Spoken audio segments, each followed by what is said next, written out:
Hello students, hope you all are safe.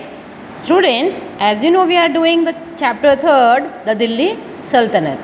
Okay, अभी हम बात कर रहे थे स्लेव डेंसिटी की, ठीक है। उसके बाद जब ये डेंसिटी ख़त्म होने पे आई, जब ये डेंसिटी वीक हो गई, जब ये शासन वीक हो गया, उसके बाद खिलजीज जो हैं वो पावर में आए, ठीक है। कहाँ पे हम बात किसकी कर रहे हैं इस चैप्टर में? दिल्ली की बात कर रहे हैं। ओके, तो अब हम बात करते हैं खिलजी डेंसिटी की। ओके, सी जलाल उद्दीन खिलजी।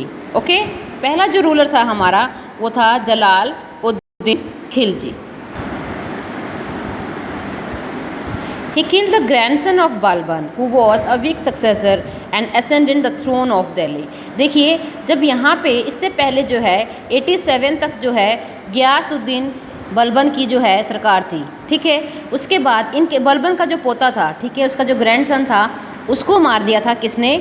जलालुद्दीन खिलजी ने, ठीक है। और उसके बाद उसका जो थ्रोन था, उसका जो ताज था, उसको घेर लिया था, ठीक है। वो बहुत ही अच्छा रूलर था और ही बहुत ही समझदार रूलर था, ठीक है। लेकिन उसे क्या कहा गया था? एक वीक एडमिनिस्ट्रेशन कहा गया था, ठीक है। वीक एडमिनिस्ट्रेशन क्यों कहा गया था? क्योंकि उसकी फोर बेरिंग मतलब कि वो जो है सहन शक्ति उसके अंदर ज़्यादा थी, ठीक है। इस टाइप की जो उसने पॉलिसीज़ लगाई थी मंगोल के ख़िलाफ़, इसलिए जो है उसे एक कमज़ोर शासक के रूप में कहा गया था, ठीक है। उसने 1296 सेंचुरी तक जो है शासन किया था। एंड बाद में जो है उसका जो नेफ्यू था, कौन? अलाउद्दीन खिलजी जो है उसने इस चीज़ को अपना लिया था, इस चीज़ जो उसकी गद्दी थी उस पर बैठ गया था, ठीक है। क्योंकि अलाउद्दीन खिलजी ने क्या किया था? अपने ही जो अंकल हैं, अपने ही जो चाचा हैं, उनकी हत्या कर दी थी, ठीक है। जब उन्होंने जो देवगिरी है, जब वहाँ पे जब जीत हासिल करी थी, तब उनसे मिलने आया था, तब उसको अकेले में जो है उसकी हत्या कर दी थी, ठीक है। उसके बाद आपका सेशन शुरू होता है दिल्ली शासन पे अलाउद्दीन खिलजी का, ठीक है। ये जो है अलाउद्दीन खिलजी, आप इमेज देख सकते हैं, ये बहुत ही एम्बिशियस रूलर था। एम्बिशियस मतलब जिसके अंदर महत्वाकांक्षा बहुत थी, जिसके अंदर इच्छाएं बहुत थी, ठीक है। इसने जो है अपने टाइम में दिल्ली की जो सुल्तनत थी उसको बहुत ज़्यादा बढ़ाया था, यहाँ तक कि विंध्यास तक और यहाँ तक कि दक्कन तक, ठीक है। विंध्यास मतलब जो हमारा ये वाला इलाका है, ये वाला विंध्यास, ठीक है, यहाँ पे और यहाँ तक कि दक्कन में, यहाँ तक जो है उसने अपना इलाका जो है, अपना जो शासन है वो फैला दिया था। ओके, वो जो है एक बहुत ही समझदार, बहुत ही ब्रिलियंट जनरल था और बहुत ही श्रूड एडमिनिस्ट्रेशन था। मतलब कि जिसकी जो सत्ता थी वो बहुत ज़्यादा तेज़ थी, पैनी थी, उसको हर चीज़ की समझ थी, ठीक है। उसका जो एम्बिशन था कि टू कन्क्योर द वर्ल्ड, यानी पूरे वर्ल्ड को, पूरी दुनिया को कब्जे में ले ले, ठीक है। और वो अपने आप को चाहता था कि मैं सेकंड जो है अलेक्जेंडर बन जाऊँ, ठीक है। उसका मानना क्या था कि वह दूसरा अलेक्जेंडर के रूप में दुनिया में जाना जाए। ओके, अब हम बात करते हैं कॉन्क्वेस्ट एंड एक्सपेंशन, यानी देखिए उसने अपना साम्राज्य कैसे फैलाया। Alauddin Khilji undertook his first military campaign in Gujarat, ठीक है। अब अलाउद्दीन जो है गुजरात गया, कब? 1299 सेंचुरी में, ठीक है। उसने गुजरात को और उसकी जो टेरिटरीज थी, जैसे कि जो रणथंबोर है, चित्तौड़ है, जो कि आज के दिन जो राजस्थान में है, रणथंबोर भी राजस्थान में है और चित्तौड़ भी राजस्थान में है, ठीक है। इन जगह को जो है उसने घेर लिया, अपना कब्जा कर लिया।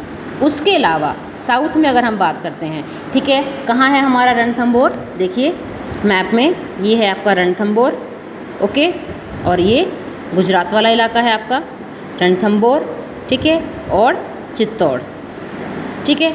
ये आपका चित्तौड़ है, रणथंबोर, चित्तौड़, इन दो एरिया को जो है उसने अपना कब्ज़ा कर लिया था, ठीक है। उसके बाद अगर हम साउथ में जाते हैं, ठीक है, तो साउथ में जो है उसने जो उसका जो जनरल था उसका नाम था मलिक कफूर, ठीक है, जो कफूर बोला जाता है इसे, ठीक है। वो जो उसको जो है उसने गुजरात से लेकर अपने जो धर्म है, धर्म को उसने निभाया और अपने धर्म को फैलाया, ठीक है।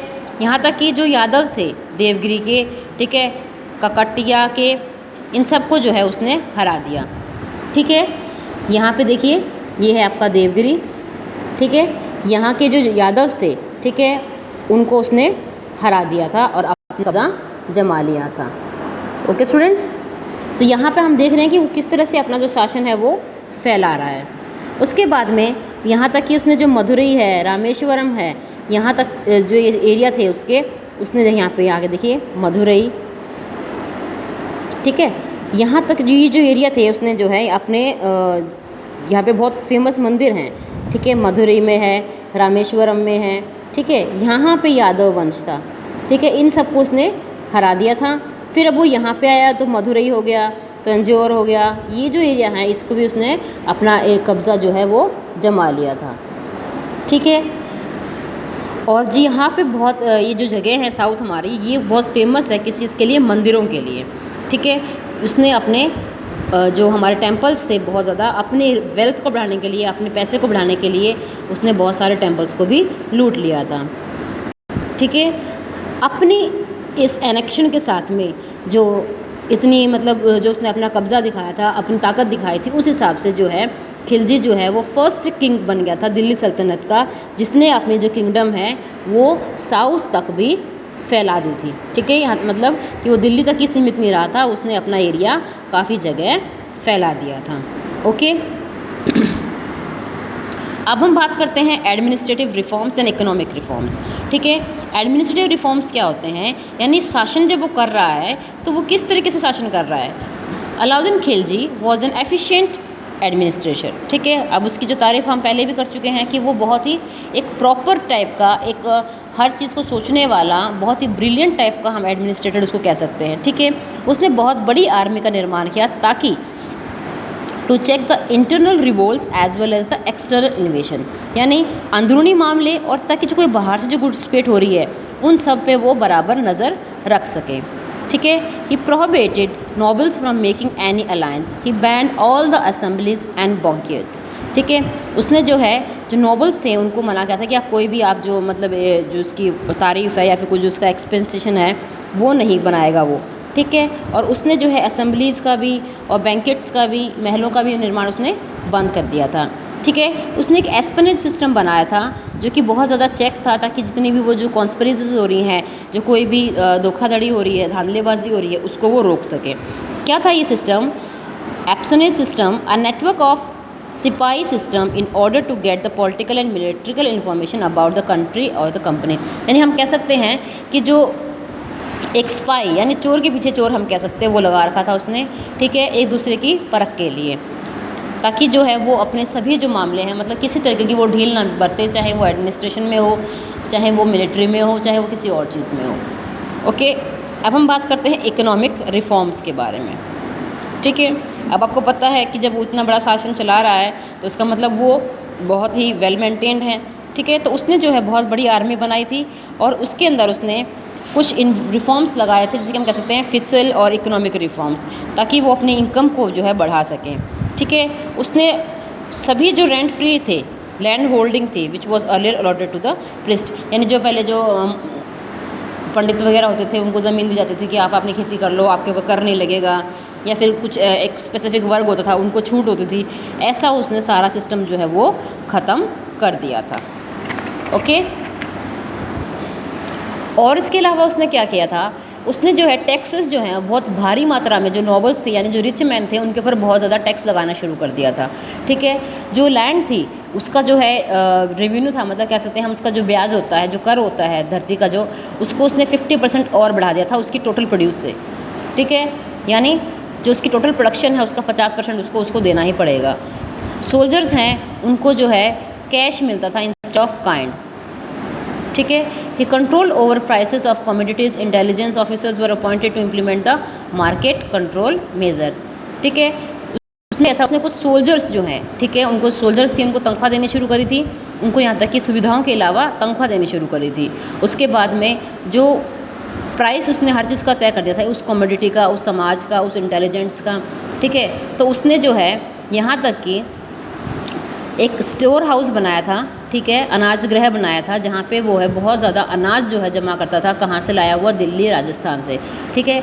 कब होता था इसका इस्तेमाल, अगर कोई आवश्यकता हो जाती है, कोई भूखमरी आ जाती है या कुछ ऐसा कुछ घटना हो जाती है भविष्य में, तो वहाँ पे जो है उसको रखता था, ठीक है। अब जब अलाउद्दीन खिलजी की डेथ हो गई थी, मृत्यु हो गई थी, तो उसका जो जनरल था, ठीक है, कौन था वो, मलिक काफूर, ठीक है। उसने उसको ट्राई किया था, किसको, अपने इस शासन को संभालने की, ठीक है। कैसे, अपना जो बेटा था उसको गद्दी पे बिठा दिया था, लेकिन दोनों को मार दिया गया था। ठीक है, लास्ट जो खिजली जो रूलर था, यानी जो खिजली साम्राज्य का जो रूलर था वो था खसरू खान। ठीक है, खुसराऊ खान, सॉरी खसराऊ खान। ठीक है, जिसे गाजी मलिक ने जो है हत्या कर दी थी उसकी। कौन था गाजी मलिक? पंजाब का गवर्नर था।